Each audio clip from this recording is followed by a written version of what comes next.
Le piège de la famille de sang. De tous les pièges de la matrice, celui-ci me semble le plus retors, c'est le piège de la famille de sang. D'un côté, on nous inculque que nous devons respecter et aimer notre famille, parents, grands-parents, fratries, cousins, etc.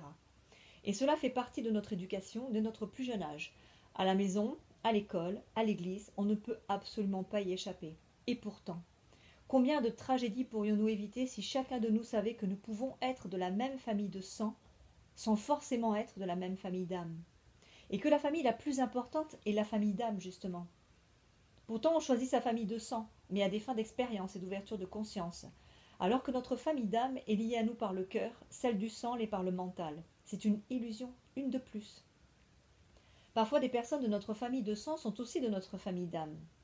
Mais comme on nous a longtemps coupés de notre intuition, de notre âme, nous étions très confus à ce sujet. Et les personnes qui sentaient que leurs parents, au sens large du terme, étaient toxiques, ne se donnaient pas le droit de couper les liens avec eux. La société dans son ensemble condamne toute personne qui déciderait de couper les liens avec sa mère, par exemple. On entend des choses comme une mère, on n'en a qu'une, elle t'a donné la vie, etc. Autant de liens toxiques, invisibles, qui nous poussent à supporter l'insupportable et par là même à blesser notre âme. Mais à présent, il est temps de vous faire passer en premier et de vous éloigner de toute personne qui n'est pas en accord avec votre vibration. Mais pas dans la violence, dans l'amour, prendre de la distance en entourant ces personnes d'amour et de lumière.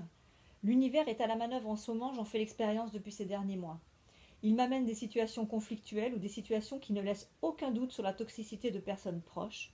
Et le plus souvent, ce sont ces personnes qui s'éloignent de moi. Je n'ai même rien à faire, juste à accueillir ce qui m'est donné, à ressentir le soulagement de quitter ces relations qui ne faisaient que retarder mon évolution.